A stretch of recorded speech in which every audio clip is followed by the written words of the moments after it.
বিগত 4 মাসে সাধনার ফলে আজকে আমি স্বস্তায়নের ব্রত গ্রহণ করতে পারলাম।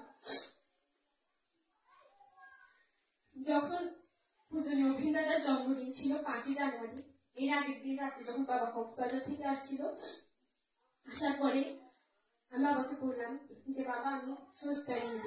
তখন বাবা একদমই রাজি হচ্ছিলেন না। মাকে বলেছিলাম, মা বলেছিল যে তোর বাবা রাজি হলে আমার কোনো বাধা নেই। তখন বাবা আসার পর যখন বাবাকে জিজ্ঞাসা করলাম, বাবা বলল যে এখন না, আরো পরে। তখন আমি কি করবো, আমি এত কান্না করছিলাম। তো তারপর আমার সুব্রত আঙ্কেলকে ডাকলাম। তারপর তিনি বললেন যে এখন যদি না হয় 5ই জানুয়ারির পর 9ই জানুয়ারি একটা ভালো দিন আছে, তখন হবে। তো তার রাজি হলেন। তখন 9ই জানুয়ারি যখন হবে বললো, অজন্ত বললো যে সেখানে আমি আসতে পারবো না, এই পরের দিন হবে। তো এরপরে এই 4 দিনের মধ্যে আমি যে কিসের মধ্যে গিয়েছি, আমার বাবা মার ইচ্ছা ছিল হয়তো আমি কিছু খাওয়ানোর, সেজন্য তারা আমাকে নিতে দেয়নি। তো মা এই 4 দিনের মধ্যে আমাকে অনেকবার বলেছে তুই এখনো ভেবে দেখ, অনেক সময় আছে, ভেবে দেখ। তো আমি বললাম মাকে, মা আমি তো কোনো খারাপ কাজ করছি না, আমি ঠাকুরকে ধরে চলার চেষ্টা করছি। যদি কোনো খারাপ কাজ করতাম আমি তাহলে দ্বিতীয়বার ভাবতাম, আমি কেন ভাববো। তখন মামাই বললো ঠিক আছে নে, কিন্তু মা মন থেকে আমাকে এখনো মেনে নিতে পারেনি যে আমি সুস্থনি নিয়েছি সেটা। তবে ঠাকুরের দয়ায় তারা হয়তো বুঝবে একদিন। আজকে যখন সকালে আমি প্রার্থনার সময় এলাম মন্দিরে, তখন আমার অনুভূতিটা যে কিরকম ছিল আমি আপনাদের ভাষায় প্রকাশ করতে পারবো না। আজ নিজেকে ধন্য মনে হয় যে আমি ঠাকুরের সন্তান হতে পেরেছি। যখন মন্দিরে অর্থাৎ আমায় স্বস্তায়নের ভিতরে ঢুকলে, তখন তিনি আমায় বললেন, আমার দিকে একটু তাকে মুছিয়ে এসে বললেন, স্পৃহা সকাল থেকে কিছু খেয়েছিস? তিনি আমার একদিন থেকে বলে রেখেছিলেন যে এক ফোঁটা জলও যেন পেটে না পড়ে। আমি বললাম আজকে না দাদু, আমি কিছু খাইনি। তারপর বললেন আমায় যে দেখিস কোনো আকাঙ্ক্ষা নিয়ে স্বস্তায়নী নিস না। তারপর তিনি আমার স্বস্তায়নী দিলেন। তারপর যখন আমি দাদুকে বললাম যে দাদু আমায় বললো যে তুই স্বস্তায়নী নেওয়ার পর মা বাবাকে প্রণাম করবি। তখন আমি দাদুকে জিজ্ঞাসা করলাম যে দাদু মা বাবা এখন এখানে নেই, আমি কি আপনাকে প্রণাম করতে পারবো? তখন তিনি বললেন যে বাইরে গিয়ে কর। তিনি আমায় একটা কথা বললেন যে তোর চলার মধ্যে যেন এমন মনে হয় যে বড় মা এরকমই চলবে।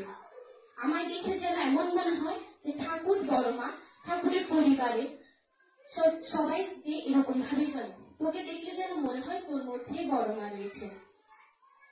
তারপর তিনি আমায় বললেন যে আমি তোকে অনেক আশীর্বাদ করি, তুই তোর অনেক উন্নতি হোক, তুই অনেক বড় হোক, ঠাকুর তোর মঙ্গল করুক।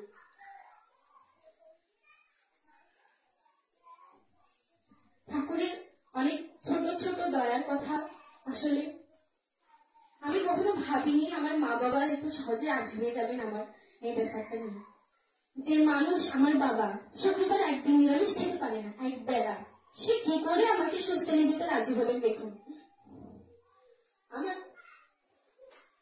মা তো যখন আমি ঠাকুর বাড়িতে নিবেদন করলাম যে আমার পরীক্ষা, আমি এসএসসি পরীক্ষার্থী, তখন অফিসে বাবাই আশীর্বাদ করলেন স্বস্তায়নী নিতে। যখন আমি বলেছিলাম স্বস্তায়নীর কথা, মা পুরো মানা করে দিয়েছিলেন আমাকে যে আমার বাড়িতে নিরামিষ খাওয়া চলবে না। বাবা বলেছিলেন যে এসএসসি পরীক্ষার পরে নেবে, কিন্তু আমার মনটা আর মানে না। আমার ইচ্ছা করছিল সেই মুহূর্তে আমি স্বস্তায়নী নিয়ে নিই। কিন্তু আমার যেহেতু বলেছেন যে বাবা মাকে কষ্ট দিয়ে কোনো কাজ করবি না, বাবা মার কথা সবসময় শুনে চলবি, বাবা মা তোর খারাপের জন্য কখনো কিছু বলবেন না। কোথাও না যেতে বলে সেটাও ভালো, কোনো খারাপ কথা বলে সেটাও তোর ভালোর জন্য বলবে। তা আমি আর কোনো জোরাজোর করিনি। এরপর অক্টোবরে 21 তারিখ নেওয়ার কথা, এরপর তখনও হলো না। এরপর থেকে বিগত 4 মাস আমি এই দিনটার জন্য অপেক্ষা করে বসে আছি। ঠাকুরের কৃপায় আজকে আমার এই সাধনাটা পূর্ণ হলো।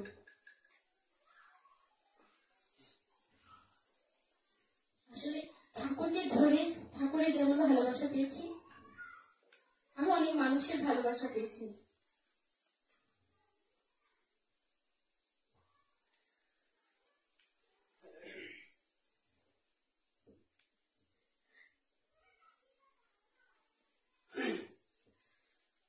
আমার শ্রদ্ধা বড় বিহারী দাদু।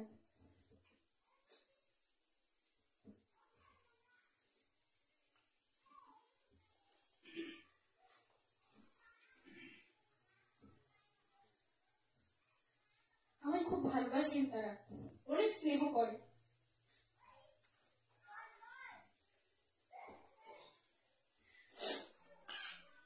আমার অজয় দাদু, রাজীব দাদু,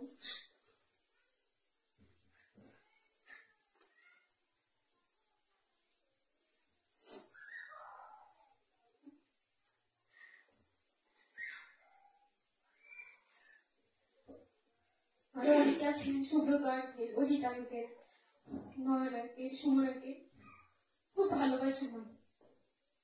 ঠাকুরের দয়ার কথা আসলে আমার বলার কোনো সাধ্য নেই, তার বলতে গেলে অনেক দয়া। আমি আর বেশি কিছু বলতে চাই না, আমার আলোচনার দীক্ষিত করবো না। আমার আশীর্বাদ করবেন সকলে, ঠাকুরের কাছে প্রার্থনা করবেন যাতে ঠাকুরকে ধরে বাকি জীবনটা চলতে পারি। জয় গুরু।